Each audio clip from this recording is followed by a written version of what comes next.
নমস্কার। আমি বিগত বছরে আমি তোমাদেরই মতো এই কলেজে ভর্তি হয়েছিলাম। ঠিক এই সময়টাতেই আমিও তখন জানতাম না এনএসএস সম্বন্ধে। তবে আমার মধ্যে একটা ছিল যে আমি একটা নতুন কিছু করব।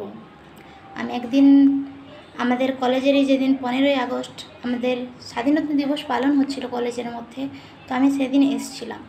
আমি সেখানে দেখি অনেকে পারফরমেন্স করছে, তো আমি জানার চেষ্টা করলাম তাদের কাছ থেকে যে তোমরা করছো, যে তোমরা কীভাবে করছো, কেন তোমরা এই সুযোগটা পাচ্ছ বা কী ব্যাপার। তখন আমরা তাদের কাছ থেকে জানতে পারলাম যে হয় তারা কেউ কেউ এনএসএস থেকে এসছে, আবার এনসিসি থেকে। এনসিসিটা যদিও সবারই শোনা থাকে, কিন্তু এনএসএসটা তেমন করে বলতে গেলে শোনাই থাকে না কারো। তোমাদেরও হয়তো জানা থাকবে না এনসিসিটা, কারণ শোনা থাকে স্কুল থেকে, অনেক স্কুলে এনসিসি থাকে, তো এনএসএসটা তেমনভাবে কারো জানা থাকে না।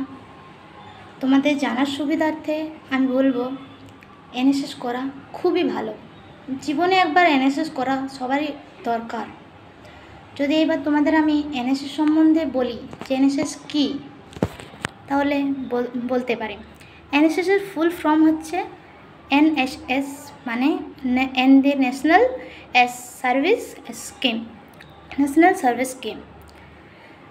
তো এটা আমরা এর দ্বারা যেটা হয়, স্টুডেন্টের যে আমাদের যেগুলো গুণ আছে, আমরা যা যা পারি সেগুলো আমাদের হয়তো আমরা প্রকাশ করতে পারি না, কিন্তু এই প্ল্যাটফর্ম থেকে তোমাদের মধ্যে এটা তুলে ধরার চেষ্টা করা হয় যাতে তোমরা আরও ভালোভাবে সেইটা সবার সামনে প্রকাশ করতে পারো।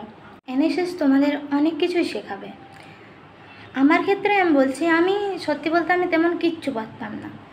আমি এনএসএস করার পর আমি নাচতে একদমই পারতাম না, কখনোই নাচিনি। আমি এখানে নাচ শিখেছি, যেটা আমি পারিনি আমি সেটাও শিখেছি, এবং আমি যেটা পারতাম আমি এখানে সেটা আরও ভালোভাবে বলতে পারি।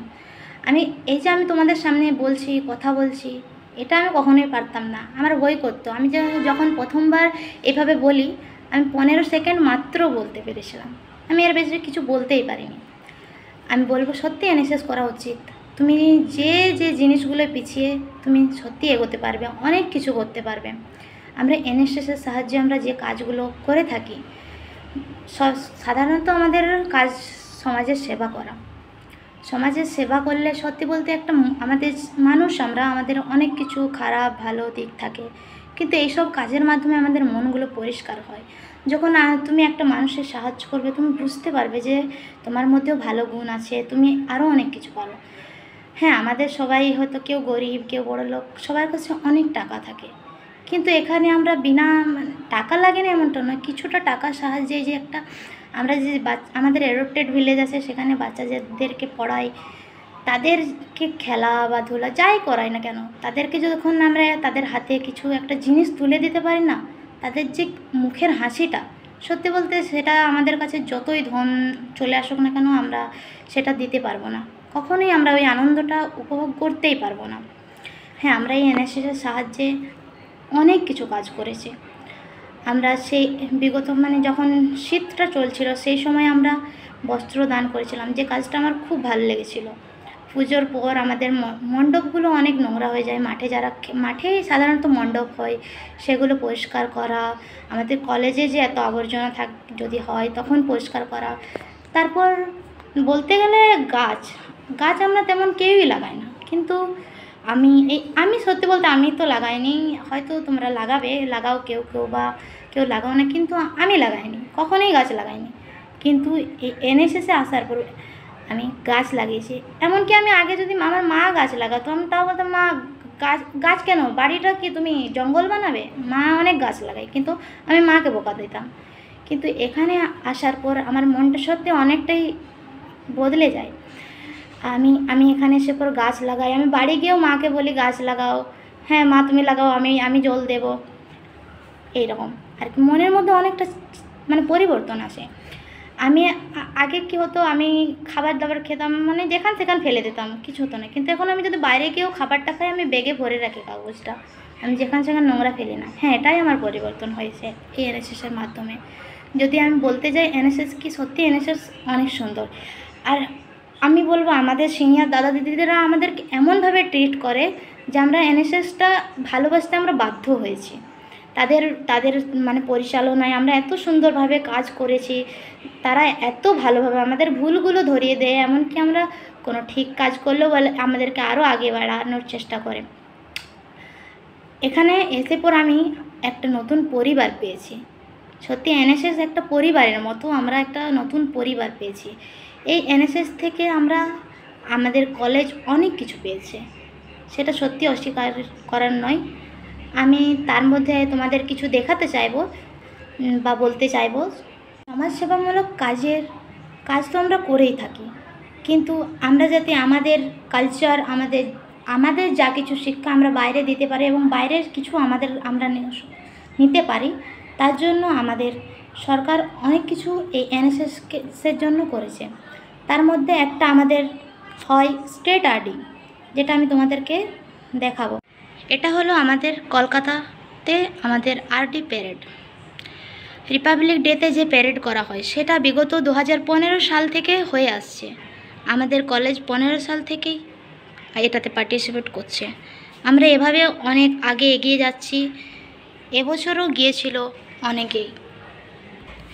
তারপর আসছে আমাদের দিল্লি প্যারেড, যেখানে আমাদের দাদা দিদিরা অনেকেই গেছে।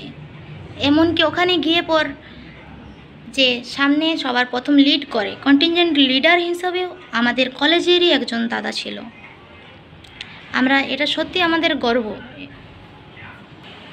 আমাদের যে দিল্লির প্যারেড হয় সেখানে যাওয়ার আগে আমাদের আরেকটা জায়গায় যেতে হয়। প্রথমে আমাদের ইউনিভার্সিটিতে সিলেকশন হয়, সেখানে সিলেক্ট হওয়ার পর আমাদেরকে আরেকটা জায়গায় পাঠানো হয়, যেটা হচ্ছে প্রি আরডি ক্যাম্পে। সেখানে আমাদেরকে 10 দিনের ক্যাম্প হয়, সেখানে সিলেক্ট হওয়ার পরই আমরা দিল্লি যেতে পারি।